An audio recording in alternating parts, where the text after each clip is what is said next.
Na sala de aula lotada da Faculdade de Letras da Universidade de Lisboa, durante a aula de literatura portuguesa do século XX, Miguel levantou-se de repente, com a voz trêmula mas determinada, disse: João, eu te amo desde o dia em que nos conhecemos.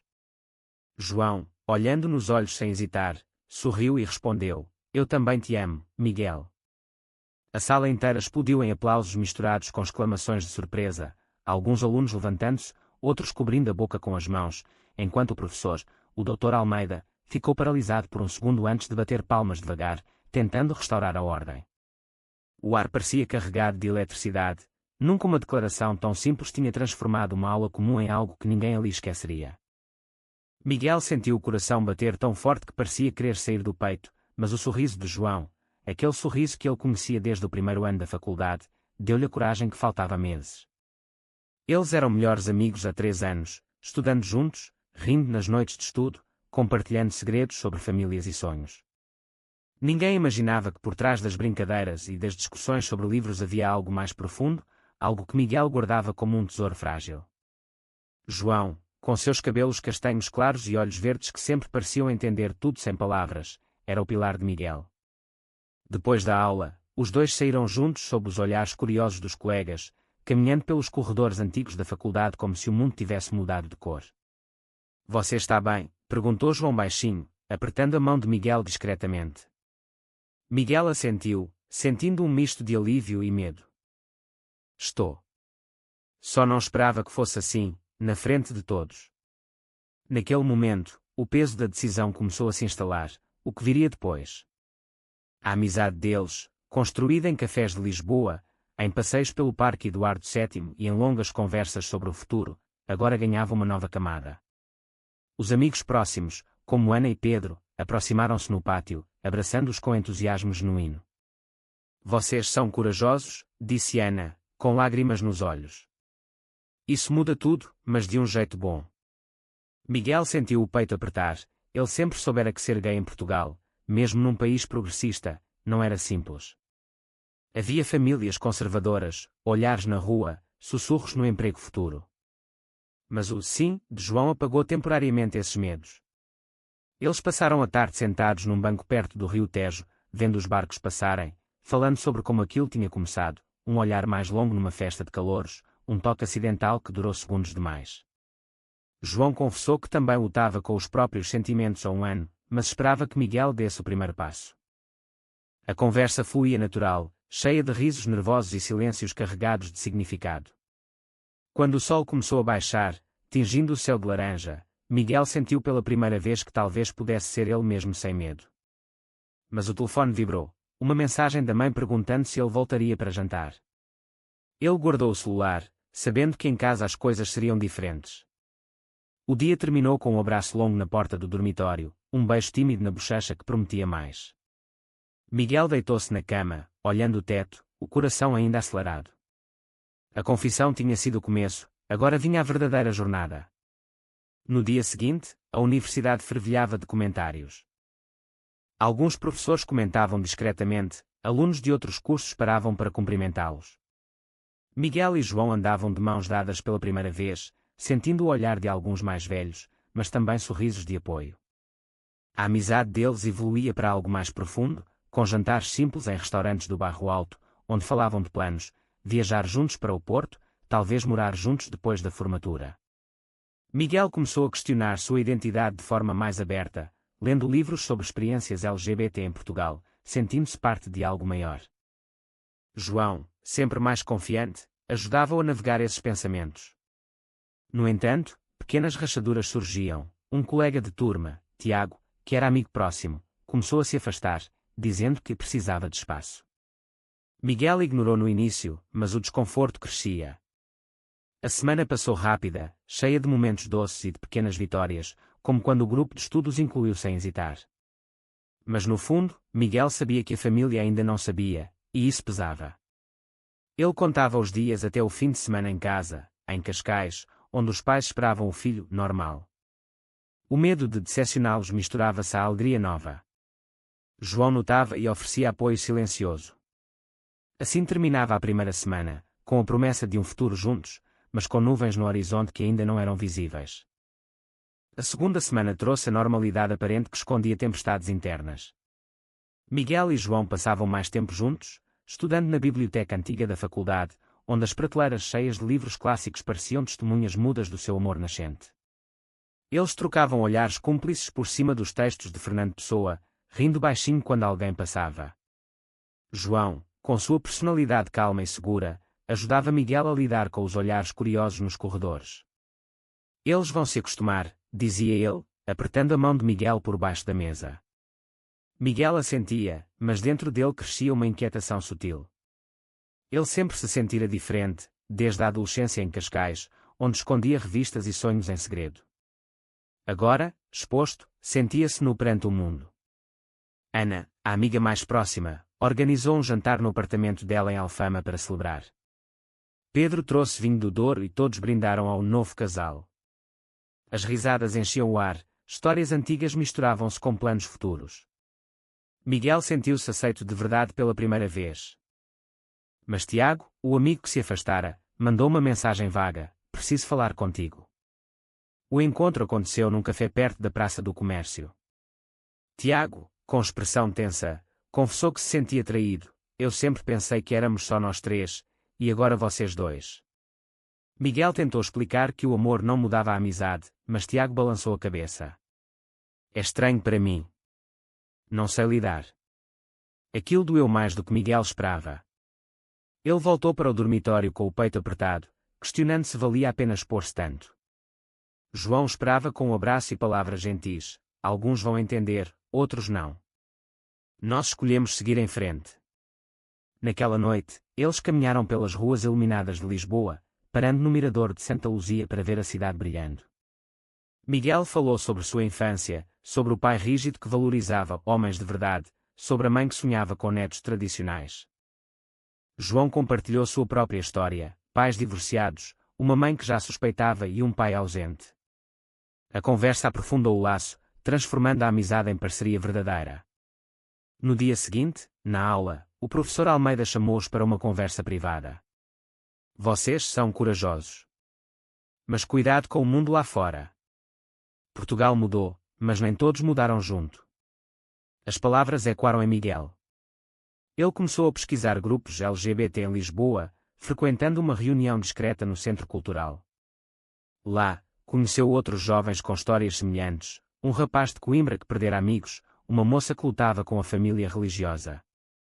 Miguel voltou inspirado, contando tudo a João. Eles decidiram ir ao Orgulho de Lisboa juntos no próximo mês, como primeiros passos públicos. Mas a realidade familiar aproximava-se. O fim de semana em Cascais chegou. Miguel pegou o comboio, o coração pesado. Ao chegar, a mãe o abraçou forte, perguntando sobre as aulas. O pai, sentado na varanda com vista para o mar, comentou sobre amigos especiais. Miguel hesitou, mas não disse nada ainda. A noite foi de tensão silenciosa. Ele deitou-se no quarto de infância, olhando fotos antigas, sentindo o peso da escolha. João mandou mensagens de apoio: eu estou aqui, sempre. Miguel sorriu no escuro, mas o sono demorou. No domingo, durante o almoço, a mãe perguntou casualmente sobre alguém especial. Miguel respirou fundo e disse: sim, é o João. O silêncio que se seguiu foi ensurdecedor.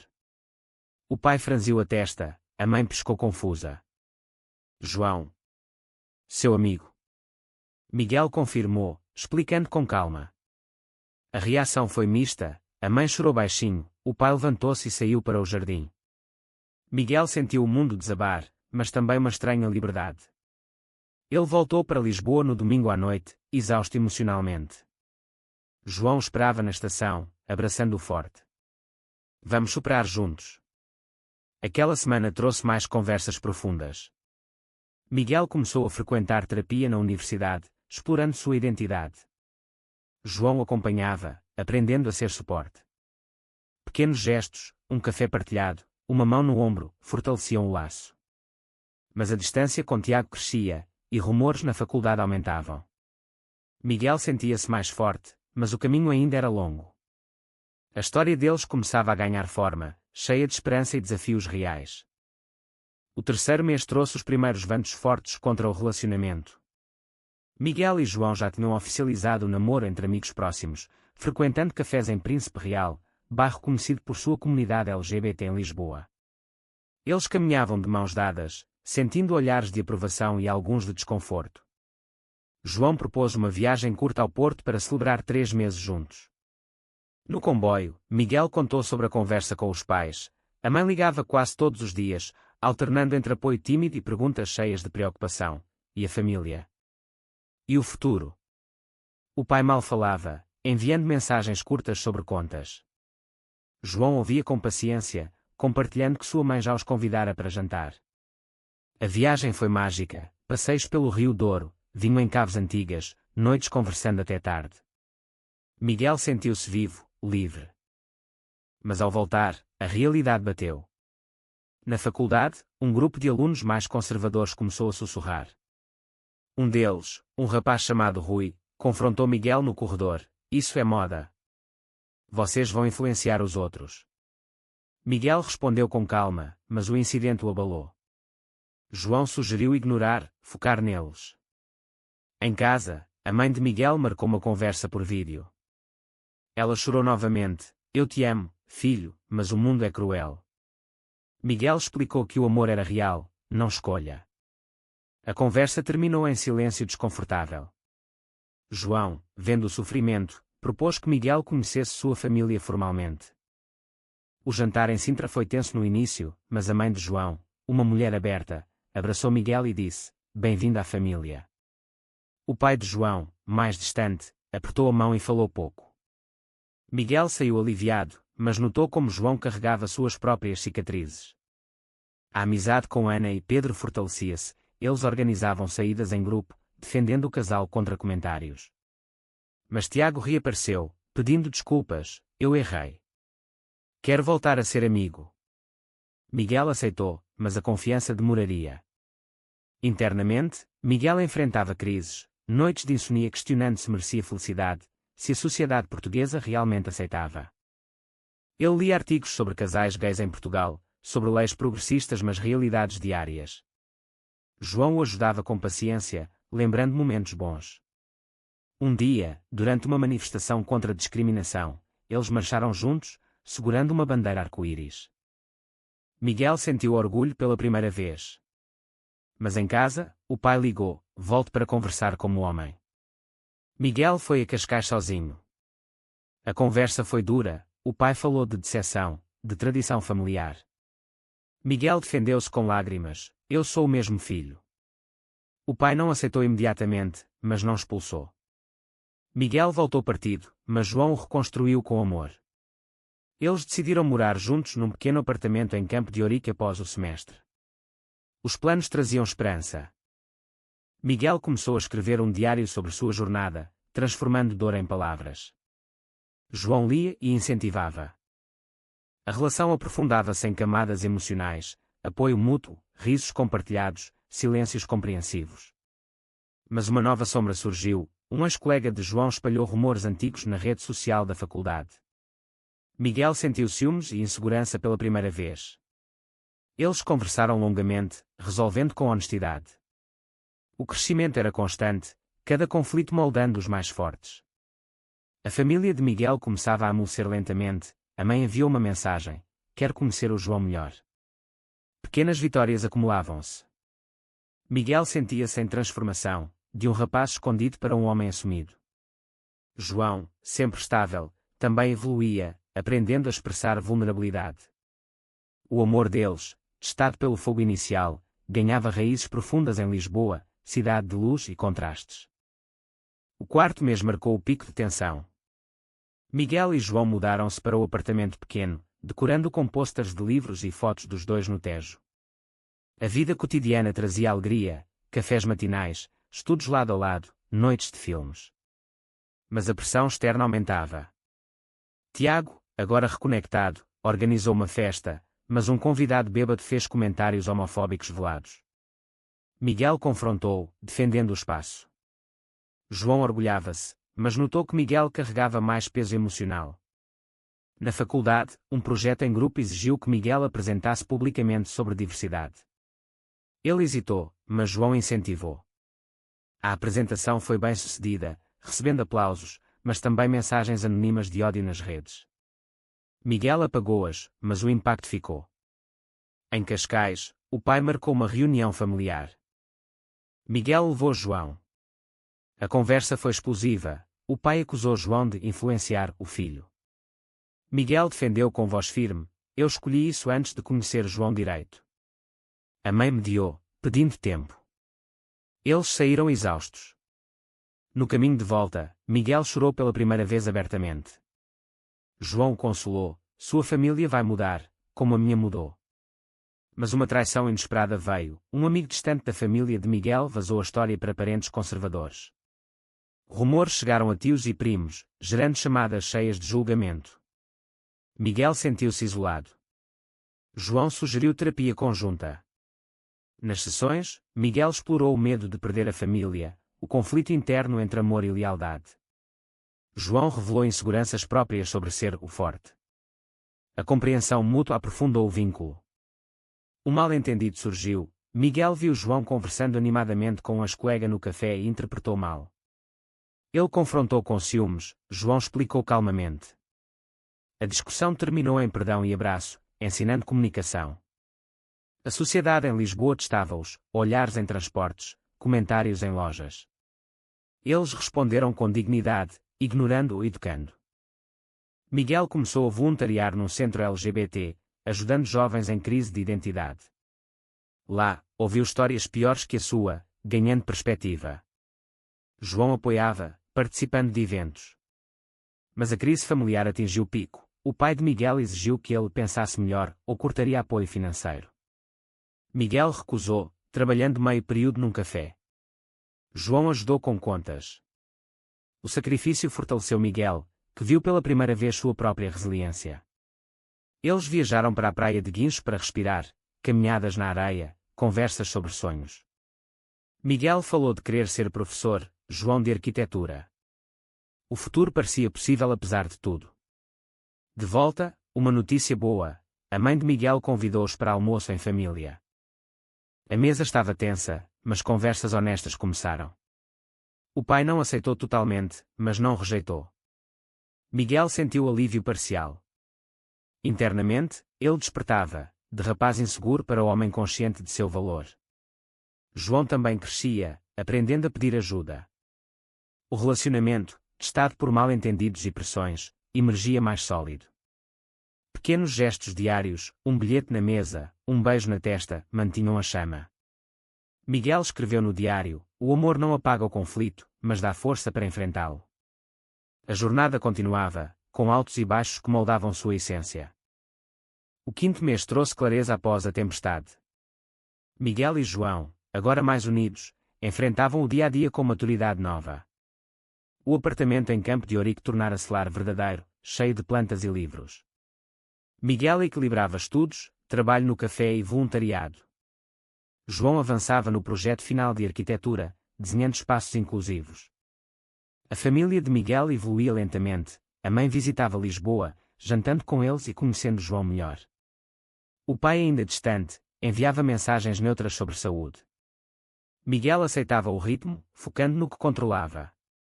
Um evento marcante foi o Orgulho de Lisboa. Eles marcharam de mãos dadas, bandeiras ao vento, cercados por milhares. Miguel sentiu lágrimas de orgulho. Ali, entre tantos, percebeu que não estava sozinho. João segurava sua mão firme. Depois, numa festa pós-desfile, amigos antigos e novos celebraram. Tiago pediu perdão formal, integrando-se novamente ao grupo. Mas uma nova prova veio. Um tio de Miguel, influente na família, cortou contato, espalhando boatos. Miguel confrontou o silêncio com a ação. Escreveu uma carta aberta no blog da universidade sobre sua jornada.